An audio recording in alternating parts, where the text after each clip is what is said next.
نحمده ونصلي على رسوله الكريم أما بعد فأعوذ بالله من الشيطان الرجيم بسم الله الرحمن الرحيم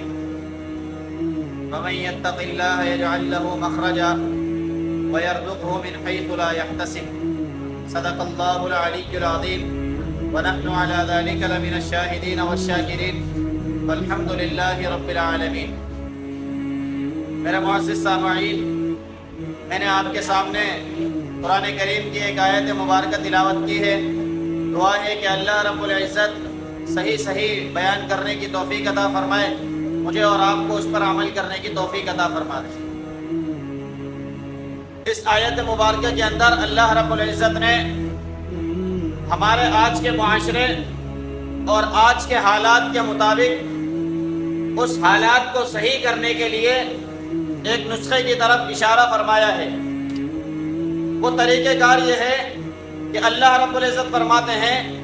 کہ اگر تمہیں تمہاری معیشت کے اعتبار سے کوئی پریشانی لاحق ہے، یا تمہیں انفرادی طور پر ہو یا اجتماعی طور پر ہو، تو تمہاری انفرادی اور اجتماعی معیشت کا حل یہ ہے کہ وَمَن يَتَّقِ اللَّهَ يَجْعَل لَّهُ مَخْرَجًا، کہ اللہ رب العزت فرماتے ہیں کہ جو کوئی تم میں سے اللہ رب العزت کا خوف رکھے گا، اللہ کا ڈر اپنے اندر رکھے گا، ہر چیز کے اندر اللہ رب العزت کے بتائے ہوئے طریقے کو ملحوظ خاطر رکھے گا، تو اللہ رب العزت اس معاملے سے نکلنے کی راہ اس کے لیے بنا دے گا۔ وَيَرْزُقْهُ مِنْ حَيْثُ لَا يَحْتَسِبُ، اور اللہ رب العزت اس کو ایسی جگہ سے رزق دیں گے کہ جہاں سے اس کو وہم و گمان میں بھی نہیں ہوگا۔ اب یہ چاہے تو انفرادی طور پر ہو یا اجتماعی طور پر ہو یا ملکی سطح پر ہو، ہم دیکھیں کہ ہمارے اندر انفرادی اگر خرابی ہے تو میں انفرادی طور پر اللہ کا خوف کتنا رکھتا ہوں، اگر اجتماعی طور پر میرے اندر کوئی خرابی ہے تو میں دیکھوں کہ ہماری اجتماعی بیماری کیا ہے، اگر ہماری ملکی اور عالمی سطح پر کوئی مسئلہ ہے تو میں اس بیماری کو دیکھوں کہ ہمارے اندر یہ بیماری عالمی سطح پر اور ملکی سطح پر ہے یا نہیں۔ اگر آج ہم ملکی طور پر معیشت کے لیے پریشان ہیں، معیشت کا ہر ایک اپنے آپ کو رو رہا ہے، پریشان ہے، تو اس کو دیکھنا چاہیے کہ ہم پریشان کیوں ہیں۔ آج ہم اگر ارد گرد کے ماحول میں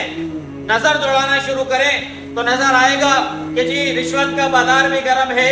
جھوٹ کا بازار بھی گرم ہے، حسد کا بازار بھی گرم ہے، ایک دوسرے سے تعلق توڑنے کا معاملہ بھی زیادہ بڑھتا چلا جا رہا ہے۔ تو یہ ساری وہ خرابیاں ہیں کہ جو ہماری معیشت کو تنگ در تنگ کر رہی ہیں۔ نبی علیہ السلام نے فرمایا کہ تم میں سے کوئی ایک شخص اپنے بھائی سے 3 دن سے زیادہ قطع تعلقی رکھے تو اس کی نماز، روزہ، حج، ہر چیز رک جاتی ہے، وہ قبولیت کے مقام پر نہیں پہنچتی۔ جب اس کی یہ چیزیں رک جاتی ہیں تو پھر اس کا رزق بھی تنگ کر دیا جاتا ہے۔ اسی طریقے سے آج ہم سمجھ رہے ہیں کہ جھوٹ بولنے سے شاید میرے معاملات چل جائیں گے، میری پروڈکٹ، میری چیز جو ہے اس کو بیچنے کے لیے مجھے اس کے اوپر جھوٹ کے لیبل لگانے پڑ جائیں، ٹیگ لگانے پڑ جائیں، وہ ہم لگانے کو تیار ہو جاتے ہیں تاکہ ہماری پروڈکٹ مارکیٹ میں نکل جائے، ہم جو سامان بیچنا چاہ رہے ہیں مارکیٹ میں اس کو لینے والے پیدا ہو جائیں۔ لیکن اگر وہ جھوٹ پر مبنی ہے تو اس سے آپ بظاہر تو بیچ سکتے ہیں، پروڈکٹ آپ کے ہاتھ سے نکل سکتی ہے، آپ سرمایہ کما سکتے ہیں، لیکن وہ سرمایہ کیا آپ کے اور میرے لیے کفایت کے لیے کافی ہوگا؟ یا مجھے اور آپ کو وہ معاشرے میں صحیح طریقے سے رہنے کا اور گزر بسر کرنے کا طریقہ سکھائے گا؟ ہرگز نہیں ہو سکتا، بلکہ وہ طریقہ کار مجھے اللہ رب العزت سے دور کر دے گا، شیطان کے طریقے پر چلا دے گا، اور پھر ہمارے اندر معاملات کے اندر برکت نہیں رہے گی، خیر اور برکت ہمارے سے نکل جائے گی، کیونکہ اللہ رب العزت کو ہم نے ناراض کر کر اپنے معاملات، اپنے پروڈکٹ کو آگے۔ اسی طریقے سے آج ہم ملک کی سطح پر دیکھ لیں، ہم ملک کے اندر معیشت کے برے حال کو رو رہے ہیں کہ ہمارے اندر بے روزگاری بڑھتی چلی جا رہی ہے۔ آج ہمارا ہر نوجوان اپنی ڈگریاں لے کر گھوم رہا ہے، لیکن روزگار کے مواقع اس کو نہیں ملتے۔ کیوں نہیں ملتے؟ کہ ہماری ملکی سطح پر ہو یا نچلی سطح پر ہو، ہم نے کرپشن اور رشوت عروج پر پہنچی ہوئی ہے کہ ہمارا چھوٹے سے چھوٹا طبقہ بھی رشوت لیے بغیر کوئی کام نہیں، چاہے وہ پٹے والا ہو، چاہے آفیسر لیول کا بندہ ہو، وہ چاہتے یہ ہیں کہ نیچے سے لے کر اوپر تک کے لیے آپ نے فلاں فیس یہ پے کرنی ہے۔ اب اس فیس کا کوئی کسی فارم سے تعلق نہیں ہے، گورنمنٹ کے لین دین سے کوئی تعلق نہیں ہے، لیکن وہ فیس آپ نے پے کرنی ہے۔ اب ایک شخص جاتا ہے اپنی سیٹ لینے کے لیے، وہ اس سیٹ کے لیے سمجھتا ہے کہ جی میں یہ پیمنٹ جب تک نہیں دوں گا تو میرا کام نہیں ہوگا۔ وہ پیمنٹ کی اگر تفتیش کی جائے تو پیمنٹ جو ہے وہ رشوت ہوتی ہے، اور رشوت اور راشی والمرتشی کلاہما فی النار۔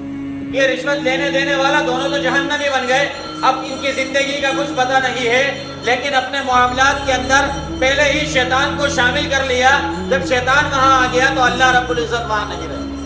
اللہ رب العزت ایسے معاملات کے اندر خیر اور برکت نہیں ڈالتے جہاں شیطان آ جاتا۔ پھر یہ رشوت کے معاملات سے لی ہوئی نوکری نہ میرے لیے نجات کا ذریعہ بنتی ہے، نہ ہی خیر کا باعث بنتی ہے، نہ ہی میرے گھر والوں کو ترقی اور نہ ہی میرے گھر والوں کی صحت اور عافیت کی ضامن بنتی ہے، بلکہ ہم اس تنخواہ کو لے لینے کے بعد اپنے لیے مزید پریشانی اپنے اوپر لے لیتے۔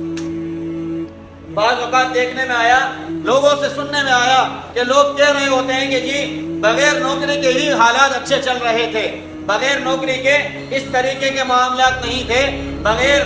یہ کام کرنے کے اس طریقے کے معاملات نہیں تھے، جب سے فلاں معاملہ کیا ہے اس کے بعد سے مزید پریشان در پریشان ہوتے چلے جا رہے ہیں۔ جب اس سے معلوم کیا جائے تو معلوم کرنے کے بعد پتہ چلتا ہے کہ جی رشوت کا معاملہ کیا، کسی کو آگے پیچھے کرنے کا معاملہ کیا، کسی کے ساتھ زیادتی کی، کسی کے حقوق کی تلفی کی، کسی کو ناراض کیا۔ جب یہ سارے معاملے کیے تو یہ روحانی بیماریوں کی وجہ سے اللہ رب العزت اس کے کام سے خیر کو نکال کر شر ڈالتے ہیں۔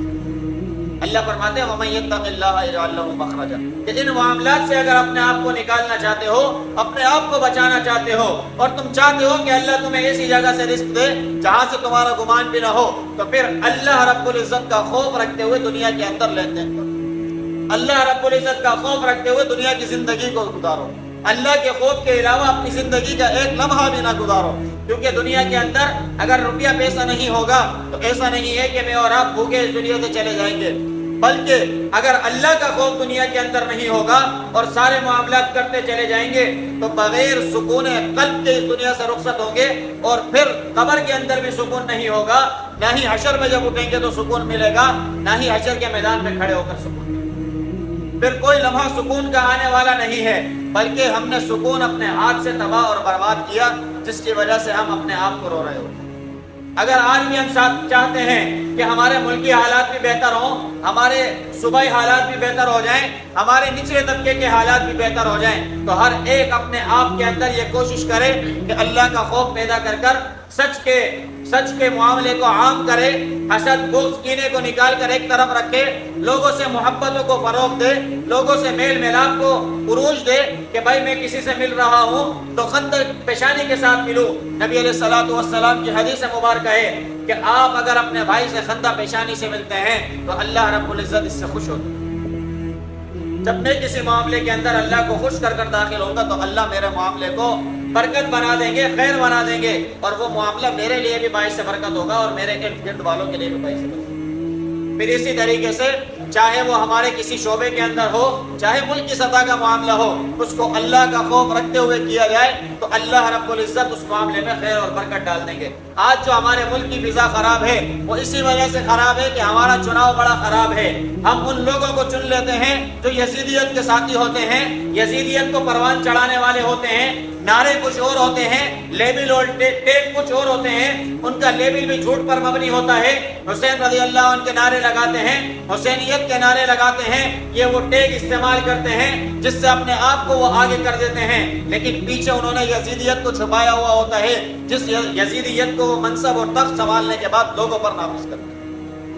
میں اور آپ اس کی جد و جہد کریں کہ ہم ملک کے اندر اسلامی نظام کی بالادستی کریں گے، ایسے لوگوں کو نافذ کریں گے جو حقیقت میں حسین رضی اللہ تعالیٰ عنہ کی سیرت کو اپناتے ہوئے تخت اپنانا چاہتے ہیں۔ ایسے لوگوں کو ووٹ اور ایسے لوگوں کے ساتھ کھڑے نہ ہوں جو لوگ یزیدیت کے ساتھ کھڑے، ایسے لوگوں کا ساتھ دیں کہ جو حسین رضی اللہ تعالیٰ عنہ اور ان کے نانا نبی علیہ الصلوۃ والسلام کی سیرت کو اپنانے والے ہوں اور اسی سیرت کے نظام کو، اسلام کے نظام کو دنیا میں فروغ دینے کی جد و جہد کریں۔ تب میں اور آپ اپنی نچلی سطح اور اوپر کی سطح کو صحیح کر سکیں گے، تب ہمارے معاملات بہتری کی طرف آ جائیں گے، وگرنہ اس کے علاوہ کوئی اور راستہ نہیں ہے۔ راستہ بتانے والی ذات نے یہی راستہ بتایا ہے کہ وَمَن يَتَّقِ اللَّهَ يَجْعَل لَّهُ مَخْرَجًا، کہ جو اللہ کا خوف رکھیں گے اللہ ان کے لیے نکلنے کے راستے بنا دیں گے۔ دعا ہے کہ اللہ رب العزت خود مجھے بھی ان باتوں پر عمل کرنے کی توفیق عطا فرمائے، آپ تمام میں سے ہر ایک کو بھی عمل کی توفیق عطا فرما دے۔ آخر دعوانا ان الحمدللہ رب العالمین والعاقبۃ للمتقین، والصلاۃ والسلام علی سیدنا المرسلین، اللہم انت السلام ومنک السلام اللہ کریم ہمارے یہاں بیٹھنا اپنی بارگاہ عالیہ، اللہ کریم قرآن اور حدیث کا سننا سنانا اپنی بارگاہ عالیہ،